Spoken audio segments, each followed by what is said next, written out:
Shalom Jemaat GBI Jerusalem, Alkitab suara hari ini terdapat dalam Roma pasal 8-10.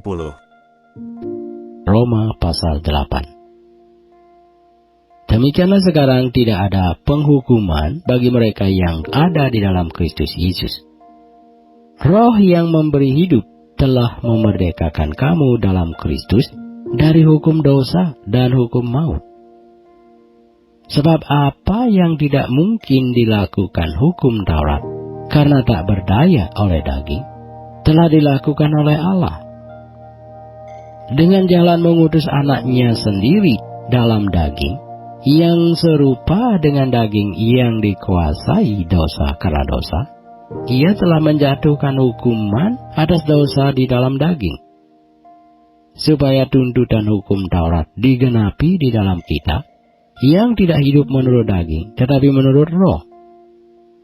Sebab mereka yang hidup menurut daging, memikirkan hal-hal yang dari daging. Mereka yang hidup menurut roh, memikirkan hal-hal yang dari roh. Karena keinginan daging adalah maut, tetapi keinginan roh adalah hidup dan damai sejahtera. Sebab keinginan daging adalah perseteruan terhadap Allah, karena ia tidak takluk kepada hukum Allah. Hal ini memang tidak mungkin baginya. Mereka yang hidup dalam daging tidak mungkin berkenan kepada Allah. Tetapi kamu tidak hidup dalam daging, melainkan dalam roh, jika memang roh Allah diam di dalam kamu. Tetapi jika orang tidak memiliki roh Kristus, ia bukan milik Kristus. Tetapi jika Kristus ada di dalam kamu, maka tubuh memang mati karena dosa, tetapi roh adalah kehidupan oleh karena kebenaran. Dan jika roh Dia yang telah membangkitkan Yesus dari antara orang mati diam di dalam kamu, maka Ia yang telah membangkitkan Kristus Yesus dari antara orang mati akan menghidupkan juga tubuhmu yang fana itu oleh rohnya yang diam di dalam kamu. Jadi saudara-saudara, kita adalah orang berhutang, tetapi bukan kepada daging, supaya hidup menurut daging. Sebab jika kamu hidup menurut daging, kamu akan mati.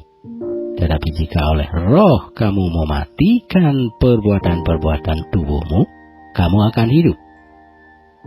Semua orang yang dipimpin roh Allah adalah anak Allah. Sebab kamu tidak menerima roh perbudakan yang membuat kamu menjadi takut lagi, tetapi kamu telah menerima roh yang menjadikan kamu anak Allah. Oleh roh itu kita berseru, ya Aba, ya Bapa. Roh itu bersaksi bersama-sama dengan roh kita bahwa kita adalah anak-anak Allah. Dan jika kita adalah anak, maka kita juga adalah ahli waris. Maksudnya, orang-orang yang berhak menerima janji-janji Allah yang akan menerimanya bersama-sama dengan Kristus, yaitu jika kita menderita bersama-sama dengan Dia, supaya kita juga dipermuliakan bersama-sama dengan Dia. Sebab aku yakin bahwa penderitaan zaman sekarang ini tidak dapat dibandingkan dengan kemuliaan yang akan dinyatakan kepada kita. Sebab dengan sangat rindu seluruh makhluk menantikan saat anak-anak Allah dinyatakan. Karena seluruh makhluk telah ditaklukkan kepada kesia-siaan, bukan oleh kehendaknya sendiri, tetapi oleh kehendak Dia yang telah menaklukkannya. Tetapi dalam pengharapan, karena makhluk itu sendiri juga akan dimerdekakan dari perbudakan kebinasaan dan masuk ke dalam kemerdekaan kemuliaan anak-anak Allah. Sebab kita tahu bahwa sampai sekarang segala makhluk sama-sama mengeluh dan sama-sama merasa sakit bersalin. Dan bukan hanya mereka saja, tetapi kita yang telah menerima karunia sulung roh, kita juga mengeluh dalam hati kita sambil menantikan pengangkatan sebagai anak, yaitu pembebasan tubuh kita. Sebab kita diselamatkan dalam pengharapan. Tetapi pengharapan yang dilihat bukan pengharapan lagi. Sebab bagaimana orang masih mengharapkan apa yang dilihatnya? Tetapi jika kita mengharapkan apa yang tidak kita lihat, kita menantikannya dengan tekun. Demikian juga Roh membantu kita dalam kelemahan kita. Sebab kita tidak tahu bagaimana sebenarnya harus berdoa. Tetapi Roh sendiri berdoa untuk kita kepada Allah dengan keluhan-keluhan yang tidak terucapkan. Dan Allah yang menyelidiki hati nurani mengetahui maksud Roh itu, yaitu bahwa Ia sesuai dengan kehendak Allah berdoa untuk orang-orang kudus. Kita tahu sekarang bahwa Allah turut bekerja dalam segala sesuatu untuk mendatangkan kebaikan bagi mereka yang mengasihi Dia, yaitu bagi mereka yang terpanggil sesuai dengan rencana Allah. Sebab semua orang yang dipilihnya dari semula, mereka juga ditentukannya dari semula untuk menjadi serupa dengan gambaran anaknya, supaya Ia, anaknya itu, menjadi yang sulung di antara banyak saudara. Dan mereka yang ditentukannya dari semula, mereka itu juga dipanggilnya. Dan mereka yang dipanggilnya, mereka itu juga dibenarkannya. Dan mereka yang dibenarkannya, mereka itu juga dimuliakannya. Sebab itu, apakah yang akan kita katakan tentang semuanya itu? Jika Allah di pihak kita, siapakah yang akan melawan kita? Ia yang tidak menyayangkan anaknya sendiri, tetapi yang menyerahkannya bagi kita semua. Bagaimanakah mungkin Ia tidak mengaruniakan segala sesuatu kepada kita bersama-sama dengan Dia? Siapakah yang akan menggugat orang-orang pilihan Allah? Allah yang membenarkan mereka. Siapakah yang akan menghukum mereka? Kristus Yesus yang telah mati, bahkan lebih lagi yang telah bangkit, yang juga duduk di sebelah kanan Allah, yang malah menjadi pembela bagi kita. Siapakah yang akan memisahkan kita dari kasih Kristus? Penindasan, atau kesesakan, atau penganiayaan, atau kelaparan, atau ketelanjangan, atau bahaya, atau pedang. Seperti ada tertulis, oleh karena Engkau kami ada dalam bahaya maut sepanjang hari. Kami telah dianggap sebagai domba-domba sembelihan.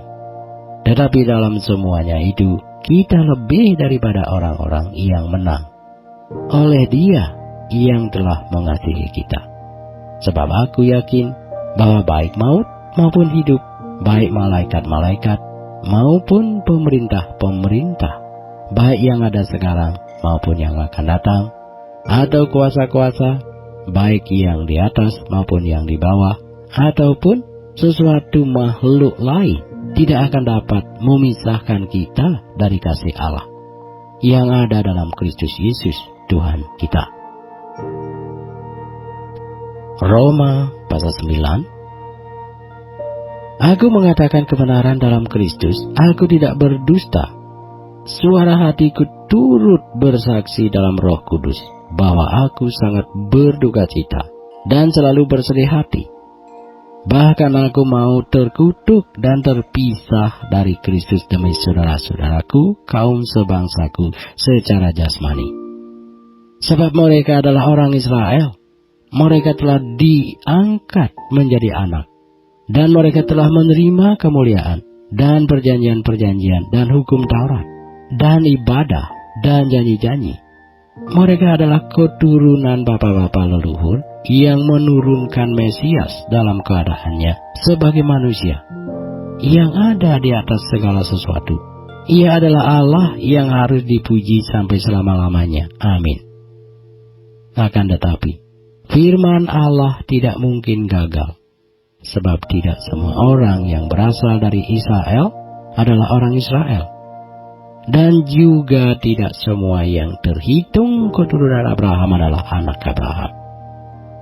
Tetapi yang berasal dari Ishak yang akan disebut keturunanmu. Artinya, bukan anak-anak menurut daging adalah anak-anak Allah, tetapi anak-anak perjanjian yang disebut keturunan yang benar. Sebab firman ini mengandung janji. Pada waktu seperti inilah aku akan datang dan Sarah akan mempunyai seorang anak laki-laki. Tetapi bukan hanya itu saja, lebih terang lagi ialah Ribka yang mengandung dari satu orang, yaitu dari Ishak bapa leluhur kita. Sebab waktu anak-anak itu belum dilahirkan dan belum melakukan yang baik atau yang jahat, supaya rencana Allah tentang pemilihannya diteguhkan, bukan berdasarkan perbuatan, tetapi berdasarkan panggilannya. Dikatakan kepada Ribka, anak yang tua akan menjadi hamba anak yang muda. Seperti ada tertulis, aku mengasihi Yakub, tetapi membenci Esau. Jika demikian, apakah yang hendak kita katakan? Apakah Allah tidak adil? Mustahil. Sebab ia berfirman kepada Musa, aku akan menaruh belas kasihan kepada siapa aku mau menaruh belas kasihan, dan aku akan bermurah hati kepada siapa aku mau bermurah hati. Jadi hal itu tidak tergantung pada kehendak orang atau usaha orang, tetapi kepada kemurahan hati Allah. Sebab kitab suci berkata kepada Firaun, itulah sebabnya aku membangkitkan engkau, yaitu supaya aku memperlihatkan kuasaku di dalam engkau, dan supaya namaku dimasyhurkan di seluruh bumi. Jadi ia menaruh belas kasihan kepada siapa yang dikehendakinya, dan ia menegarkan hati siapa yang dikehendakinya. Sekarang kamu akan berkata kepadaku, jika demikian, apalagi yang masih disalahkannya? Sebab siapa yang menentang kehendaknya? Siapakah kamu, hai manusia? Maka kamu membantah Allah.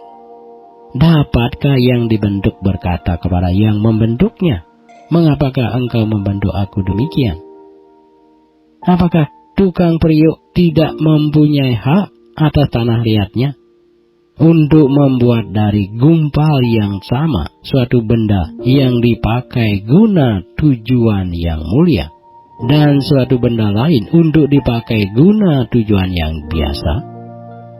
Jadi kalau untuk menunjukkan murkanya dan menyatakan kuasanya, Allah menaruh kesabaran yang besar terhadap benda-benda kemurkaannya yang telah disiapkan untuk kebinasaan, justru untuk menyatakan kekayaan kemuliaannya atas benda-benda belas kasihannya yang telah dipersiapkannya untuk kemuliaan, yaitu kita yang telah dipanggilnya, bukan hanya dari antara orang Yahudi, tetapi juga dari antara bangsa-bangsa lain, seperti yang difirmankannya juga dalam kitab Nabi Hosea, yang bukan umatku akan ku sebut umatku, dan yang bukan kekasih, kekasih.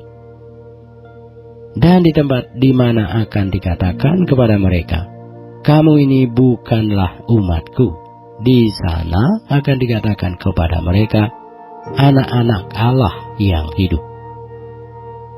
Dan Yesaya berseru tentang Israel, sekalipun jumlah anak Israel seperti pasir di laut, namun hanya sisanya akan diselamatkan. Sebab apa yang telah difirmankannya akan dilakukan Tuhan di atas bumi, sempurna dan segera. Dan seperti yang dikatakan Yesaya sebelumnya, seandainya Tuhan semesta alam tidak meninggalkan pada kita keturunan, kita sudah menjadi seperti Sodom dan sama seperti Gomora. Jika demikian, apakah yang hendak kita katakan? Ini bahwa bangsa-bangsa lain yang tidak mengejar kebenaran telah beroleh kebenaran, yaitu kebenaran karena iman. Tetapi bahwa Israel sungguh pun mengejar hukum yang akan mendatangkan kebenaran, tidaklah sampai kepada hukum itu. Mengapa tidak? Karena Israel mengejarnya bukan karena iman, tetapi karena perbuatan. Mereka tersandung pada batu sandungan. Seperti ada tertulis, sesungguhnya aku meletakkan di Sion sebuah batu sentuhan dan sebuah batu sandungan, dan siapa yang percaya kepadanya tidak akan dipermalukan. Roma pasal 10. Saudara-saudara, keinginan hatiku dan doaku kepada Tuhan ialah supaya mereka diselamatkan. Sebab aku dapat memberi kesaksian tentang mereka, bahwa mereka sungguh-sungguh giat untuk Allah, tetapi tanpa pengertian yang benar. Sebab oleh karena mereka tidak mengenal kebenaran Allah, dan oleh karena mereka berusaha untuk mendirikan kebenaran mereka sendiri, maka mereka tidak takluk kepada kebenaran Allah. Sebab Kristus adalah kebenaran hukum Taurat, sehingga kebenaran diperoleh tiap-tiap orang yang percaya. Sebab Musa menulis tentang kebenaran karena hukum Taurat. Orang yang melakukannya akan hidup karenanya. Tetapi kebenaran karena iman berkata demikian. Jangan katakan di dalam hatimu, siapakah akan naik ke sorga, yaitu untuk membawa Yesus turun. Atau siapakah akan turun ke jurang maut, yaitu untuk membawa Kristus naik dari antara orang mati. Tetapi apakah katanya ini? Firman itu dekat kepadamu, yaitu di dalam mulutmu dan di dalam hatimu. Itulah firman iman yang kami beritakan. Sebab jika kamu mengaku dengan mulutmu bahwa Yesus adalah Tuhan, dan percaya dalam hatimu bahwa Allah telah membangkitkan Dia dari antara orang mati, maka kamu akan diselamatkan. Karena dengan hati orang percaya dan dibenarkan, dan dengan mulut orang mengaku dan diselamatkan. Karena kitab suci berkata, barang siapa yang percaya kepada Dia tidak akan dipermalukan. Sebab tidak ada perbedaan antara orang Yahudi dan orang Yunani. Karena Allah yang satu itu adalah Tuhan dari semua orang, kaya bagi semua orang yang berseru kepadanya. Sebab barang siapa yang berseru kepada nama Tuhan akan diselamatkan. Tetapi bagaimana mereka dapat berseru kepadanya jika mereka tidak percaya kepada Dia? Bagaimana mereka dapat percaya kepada Dia jika mereka tidak mendengar tentang Dia? Bagaimana mereka mendengar tentang Dia jika tidak ada yang memberitakannya? Dan bagaimana mereka dapat memberitakannya jika mereka tidak diutus? Seperti ada tertulis, betapa indahnya kedatangan mereka yang membawa kabar baik. Tetapi tidak semua orang telah menerima kabar baik itu. Yesaya sendiri berkata, Tuhan, siapakah yang percaya kepada pemberitaan kami? Jadi iman timbul dari pendengaran dan pendengaran oleh firman Kristus. Tetapi aku bertanya, adakah mereka tidak mendengarnya? Memang mereka telah mendengarnya. Suara mereka sampai ke seluruh dunia dan perkataan mereka sampai ke ujung bumi. Tetapi aku bertanya, adakah Israel menanggapnya? Pertama-tama Musa berkata, aku menjadikan kamu cemburu terhadap orang-orang yang bukan umat, dan membangkitkan amarahmu terhadap bangsa yang bebal. Dan dengan berani Yesaya mengatakan, aku telah berkenan ditemukan mereka yang tidak mencari aku. Aku telah menampakkan diri kepada mereka yang tidak menanyakan aku. Tetapi tentang Israel, ia berkata, sepanjang hari aku telah mengulurkan tanganku kepada bangsa yang tidak taat dan yang membantah.